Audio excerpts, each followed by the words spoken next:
Olá a todos. Estou muito feliz de estar aqui compartilhando com vocês esse meu artigo, mas antes eu gostaria de me apresentar brevemente. Eu me chamo Túlio Costa, sou bacharel em design de moda pela Universidade Estadual de Londrina. Fiz especialização em Fundamentos da Cultura e das Artes pelo Instituto de Artes da Unesp, onde atualmente faço parte do programa de mestrado. Sou neto de Joenir Mendes e filho de Isabel Divina, que é essa mulher de azul aqui central. E acho importante falar sobre elas, em especial sobre Isabel Divina, pois além delas me construírem, né, enquanto sujeito, Isabel Divina foi fundamental para essa minha construção enquanto sujeito artista e vai ser bastante citada aqui durante a apresentação.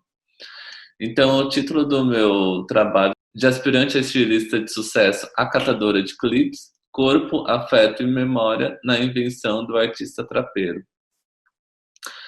A ideia desse trabalho é justamente resgatar a memória afetiva com a Isabel Divina, dialogar essa sua prática com alguns teóricos da arte e levantar questões pertinentes à relação arte-vida e que eu considero interessante, como o corpo e o afeto, a invenção do ser artista e até mesmo a vida como obra de arte. Para fazer essa construção, eu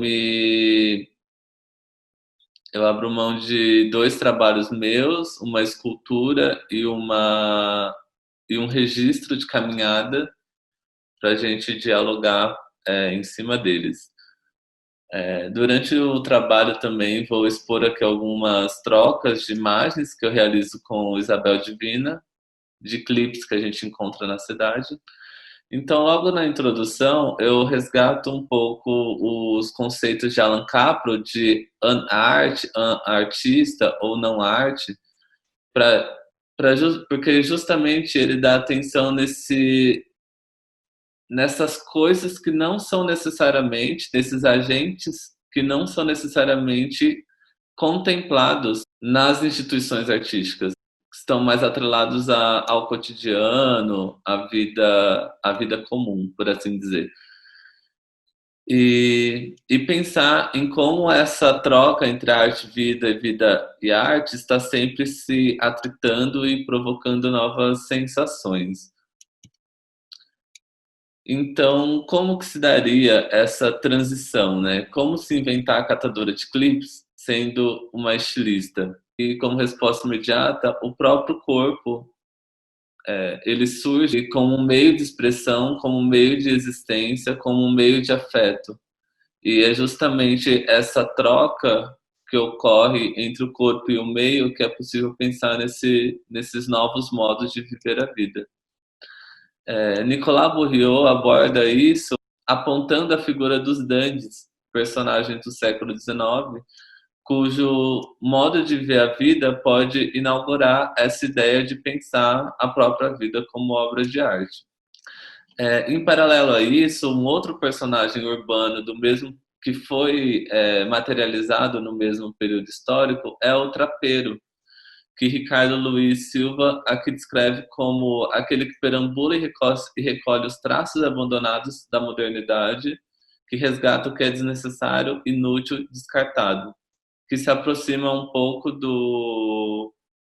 da figura dos dandies, por esse estar na cidade, por vivenciar a cidade, mas também pelas práticas executadas por Isabel Divina. Então, nesse processo de construção do ser artista, Ricardo Basbaum nos provoca sobre inventar-se artista, né? Assumir-se artista perante um público, perante um contexto. E eu gosto também dessa colocação do Luiz de Paraison, que ele fala que o ato de querer fazer arte envolve toda a vida do artista. Então, todo pensamento, todo costume, todo afeto, tudo que. Toda a constituição do ser artista promove assume essa direção formativa, né? Esse modo de criar formas.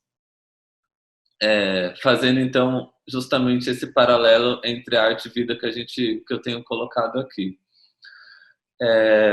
Esse é um registro de caminhada que eu realizei no Bom Retiro, em busca de clipes, né? É um processo que eu faço rotineiramente, assim, mas que dessa vez eu decidi gravar. Essa caminhada acontece no bairro do Bom Retiro, que é um bairro que tem uma cultura imigrante bastante forte e que também é constituída por indústrias de confecção e comércio de vestuário, onde eu trabalhei depois de formado. Então, essas duas personagens, da estilista e da catadora de clipes, que eu contraponho aqui no título, eles são materializados aqui nesse espaço, né, nesse bairro, que é o espaço, que é o lugar onde eu mais encontro clipes dos lugares onde eu já estive. Então, sobre esse trabalho, poderia destacar dois elementos, que é o corpo desse artista deslocando, né, na cidade, do artista trapeiro, e os objetos encontrados, a coleção de objetos que ele encontra. Ainda sobre os clipes, uma fala de Isabel Divina que me provocou bastante a querer ser artista ou a pensar no ser artista como uma possibilidade, é essa colocação dela de eu ainda vou ficar rica com isso, recolhendo clipes da cidade, né? No caso. Então, como resposta a esse desejo utópico de Isabel Divina, eu penso nessa escultura que chama Esperança de uma Vida Inteira, que ela se constitui por meio dos clipes inteiros que eu encontrei na cidade e organizo numa lógica matemática, numa lógica racional, onde os clipes menores vão sendo sustentados pelos clipes maiores, criando então essa espécie de rede, esse aglomerado desses objetos que a priori são despercebidos, mas que aqui eles criam esse corpo, né? Criam esse volume.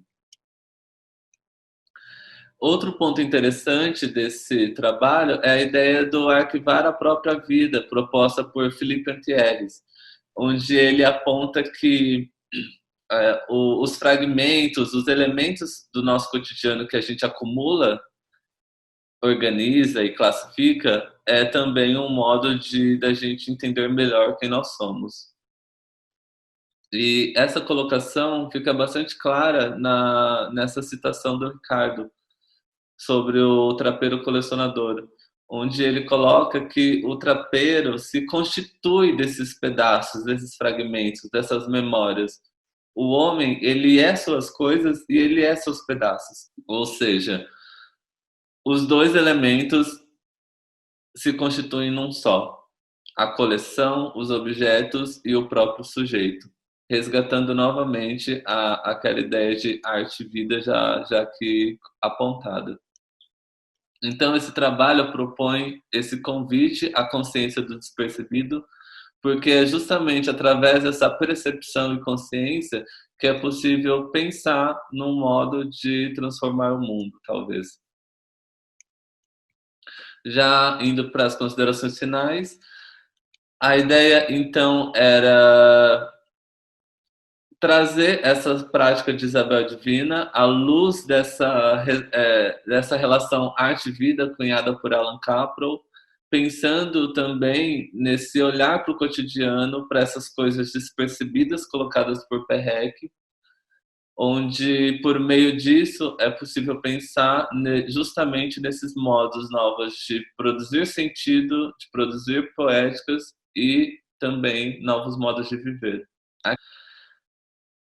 Por fim, deixo o convite para a gente abrir os poros para esses acontecimentos, para assim ser possível olhar o banal, perceber o outro e trazer à tona essas vozes silenciadas do cotidiano e que nos afetam constantemente.